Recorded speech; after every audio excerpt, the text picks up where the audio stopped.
स्वामी समर्थ. नमस्कार मंडळी, आपल्या सर्वांचं मनापासून स्वागत आहे. आज मी अशा विषयावर बोलणार आहे ज्याबद्दल हजारो महिलांच्या मनात संभ्रम, प्रश्न आणि अनेक मतभेद आहेत. मासिक पाळीच्या दिवसांमध्ये देवपूजा करावी का? चौथ्या किंवा पाचव्या दिवशी पूजा सुरू करता येते का? उपवास, पारायण, जप किंवा गुरुवारची सेवा करता येते का? या विषयावर प्रत्येक घराची परंपरा वेगळी आहे, प्रत्येकाची श्रद्धा वेगळी आहे आणि प्रत्येकाचे विचारही वेगळे आहेत. त्यामुळे या व्हिडिओचा उद्देश कोणाच्या श्रद्धेला धक्का देणे किंवा कोणतेही मत लादणे हा अजिबात नाही. मी आज जे सांगणार आहे ते आपल्या धर्मग्रंथामध्ये, पारंपरिक आचारांमध्ये आणि पूर्वीपासून चालत आलेल्या प्रथांवर आधारित आहे. तुम्हाला जे योग्य वाटेल, जे तुमच्या घराच्या परंपरेशी आणि श्रद्धेशी जुळेल तेवढेच स्वीकारा.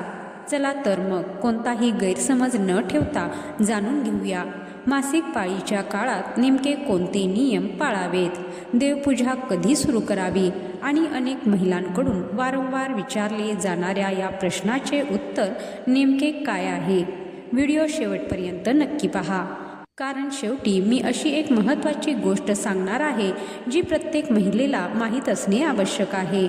या विषयावर बोलण्याआधी एक छोटीशी गोष्ट सांगू इच्छिते. प्रत्येक व्यक्तीचे विचार, श्रद्धा, घरातील परंपरा वेगळी असते. काही गोष्टी मला पटतील, त्या तुम्हाला पटतीलच असे नाही आणि तुम्हाला योग्य वाटणाऱ्या प्रत्येक गोष्टीशी मी सहमत असेनच असेही नाही. तर आता आपण मुख्य विषयाकडे येऊया. सर्वप्रथम एक गोष्ट लक्षात घ्या, प्रत्येक महिलेची मासिक पाळी सारखी नसते. काहींना 4 दिवस असते, काहींना 5, काहींना 6 किंवा 7 दिवसही असते. त्याचप्रमाणे रक्तस्रावही प्रत्येकाचा वेगळा असतो. काहींचा चौथ्या दिवशी पूर्णपणे बंद होतो, तर काहींचा अजूनही सुरूच असतो. म्हणून चौथा दिवस झाला म्हणजे पूजा सुरू करावी का? याचं एकच उत्तर सर्वांसाठी लागू होतं, ते म्हणजे नाही. जर एखाद्या महिलेचा रक्तस्राव पूर्णपणे थांबला असेल तर तिच्या घरच्या परंपरेनुसार ती पुढील दिवशी स्नान करून पूजा सुरू करू शकते. पण जर चौथ्या किंवा 5व्या दिवशीही रक्तस्राव सुरू असेल तर फक्त दिवस पूर्ण झाले म्हणून पूजा सुरू करू नये. सोप्या भाषेत सांगायचं झालं तर ज्या दिवशी तुमचा रक्तस्राव पूर्णपणे बंद होईल त्याच्या दुसऱ्या दिवशी डोक्यावरून स्नान करून देवपूजा, जप, पारायण आणि इतर धार्मिक सेवा सुरू कराव्यात. आजकाल अनेक महिला नोकरी, व्यवसाय किंवा शिक्षणासाठी घरापासून दूर राहतात. छोट्या कुटुंबात सर्व कामे स्वतःलाच करावी लागतात. त्यामुळे स्वयंपाक, मुलांचा डबा किंवा घरातील आवश्यक कामे करावी लागतात. अशा परिस्थितीत आवश्यक कामे करणे चुकीचे नाही, परंतु शक्य असेल तेवढे धार्मिक आचार पाळण्याचा प्रयत्न करावा. परंपरेनुसार या दिवसात हळदी कुंकू लावणे किंवा लावून घेणे, ओटी भरणे, धार्मिक समारंभात पूजा करणे किंवा देवघरातील पूजा करणे टाळले जाते. जर एखाद्या मंगल कार्याला जाणे आवश्यक असेल तर जाऊ शकता, मात्र पूजा, नैवेद्य किंवा हळदी कुंकू यामध्ये सहभागी होणे शक्यतो टाळावे. तर सर्वात अगोदर बघा की पिरियड्सचे दिवस म्हणजे मासिक पाळीचे ते 4 ते 5 दिवस असतात. तर बऱ्याच ताईंचा बऱ्याच वेळा प्रश्न असतो की ताई, माझा 4था दिवस आहे, तर मग एखादं माझं व्रत आहे. उदाहरणार्थ, तुम्ही जर गुरुवार पकडत असाल तर माझा गुरुवार आहे, तर मग मी गुरुवारचा 2 वेळा डोक्यावर अंघोळ करून उपवास पकडू का? किंवा देवपूजा करायची आहे, आज मोठा सण आहे, मग मी 2 वेळा अंघोळ करून तो जो सण आहे, उत्सव आहे, तो साजरा करू का? पूजा वगैरे करू का? तर बघा, इथे तुम्हाला स्वतःलाच हे लक्षात घेण्यासारखी गोष्ट आहे की प्रत्येक स्त्रीचं शारीरिक आरोग्य वेगवेगळं असतं. तसेच प्रत्येक स्त्रीचा जो मासिक पाळीचा होणारा त्रास आहे तो सुद्धा वेगवेगळा असतो. आता जसं की मला त्रास होत नसेल, दुसऱ्या एखाद्या ताई असतील त्यांना खूप त्रास होत असेल, परत दुसऱ्या एक ताई असतील त्यांना काही नॉमिनल त्रास होत असेल, तर असं प्रत्येकाचं वेगवेगळं आहे. आता मी तुम्हाला म्हटलं किंवा तुम्ही तुमच्या आजूबाजूला ऐकलं की अगं काही हरकत नाही, चौथ्या दिवसापासून मी असं पूजा करते आणि केली तर काही हरकत नाही. पण इथे एक गोष्ट आपण लक्षात घ्यायची आहे की त्या ज्या ताईंनी वगैरे केलेलं आहे तर त्या चौथ्या दिवशी किंवा 5व्या दिवशी त्यांना फ्लो नसेल, त्यांचा फ्लो जो आहे तो पूर्णपणे थांबलेला असेल, तेव्हा त्यांनी पूजा केली. पण तुमची परिस्थिती काय आहे हे तुम्हाला माहीत आहे.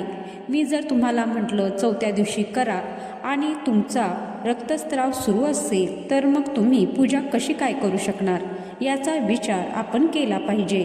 त्याच्यामुळे देवपूजा पाळीच्या कोणत्या दिवसापासून करायची हा जो तुमचा प्रश्न आहे ना, याचं उत्तर तुमच्याकडे आहे. कारण याचं उत्तर प्रत्येकासाठी वेगवेगळं आहे. ते कसं? कारण बघा, तुम्हाला तुमचा फ्लो जो आहे तो बऱ्याच वेळेला काही जणांना 5 दिवसाचा असतो, 4 दिवसाचा असतो, 7 दिवसाचा असतो. तर ज्या दिवशी तुमचा फ्लो बंद होईल तर त्याच्या दुसऱ्या दिवशीपासून तुम्ही देवपूजा किंवा पूजापाठ वगैरे या गोष्टी करायच्या आहेत. फक्त 4 दिवस झाले आहेत आणि फ्लो सुरू आहे आणि तुम्ही म्हटले 4 दिवस तर झाले, संपले, मग आता मला पूजा करायला काही हरकत नाही. पण नाही, कारण तुमचा फ्लो सुरू आहे. जेव्हा तुमचा फ्लो स्टॉप होईल त्याच्या दुसऱ्या दिवशीपासून जे आहे आपल्याला देवपूजा पूजापाठ या गोष्टी करायच्या आहेत. म्हणजे ज्या दिवशी तुमचा फ्लो पूर्णपणे थांबलेला असेल त्याच्या दुसऱ्या दिवशी डोक्यावरून स्नान करायचं आणि मग त्या दिवशीपासून तो पूजापाठ किंवा घरातील जी काही कामं वगैरे असतील ती आपल्याला करून घ्यायची आहेत. बघा, ऋषीपंचमीचं व्रत आपण कशासाठी करतो हे तुम्हाला माहीत आहे का? तर ऋषीपंचमीची कथा आजही तुम्ही गुगलवर टाका किंवा यूट्यूबवर टाका. ऋषीपंचमीचे जे आपण उपवास व्रत आपण करतो ते खास याच्यासाठीच आहे की त्या कथेमध्ये सांगितलं आहे की मासिक पाळीत जर आपण हे पाळलं नाही तर त्याचे काय दोष लागतात आणि त्या दोषांचं कुठेतरी शमन व्हावं यासाठी ऋषीपंचमी व्रत महिलांनी करणं अतिशय गरजेचं आहे. म्हणजे पुराणांमध्ये सुद्धा बऱ्याच वेळेला ह्या गोष्टी आहेत त्या सांगितल्या आहेत. त्यामुळे जर तुम्हाला पटत असेल तर नक्कीच, आणि तुम्ही बघितलं असेल की आपली आजी पणजी आपल्या सासूबाई या सगळ्या आपल्याला सांगतात, मग आपल्या पिढीमध्ये पूर्वापार या गोष्टी चालत आलेल्या आहेत.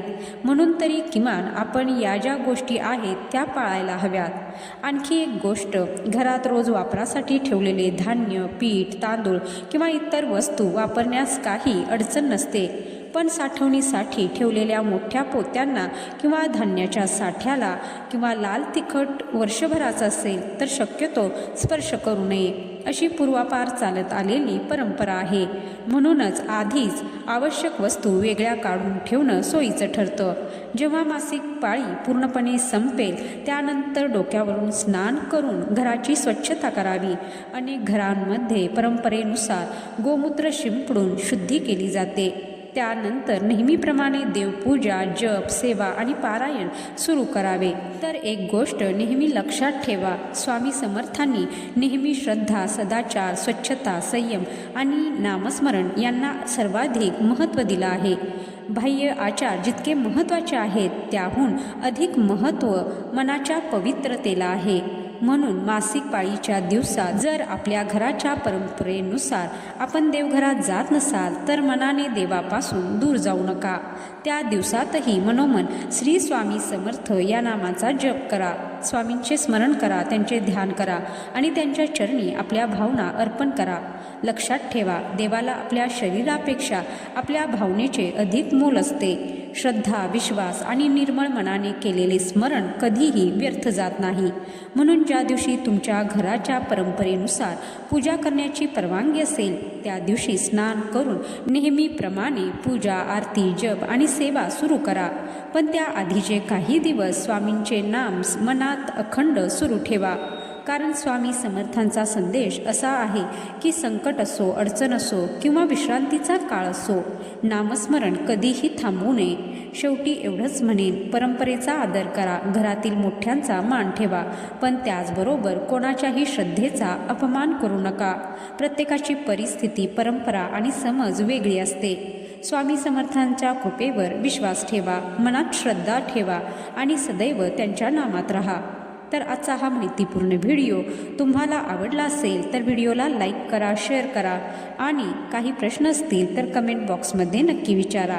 आणि अशाच माहितीपूर्ण व्हिडिओसाठी चॅनलला सबस्क्राईब करायला विसरू नका. व्हिडिओ शेवटपर्यंत पाहिल्याबद्दल धन्यवाद. जय श्री स्वामी समर्थ.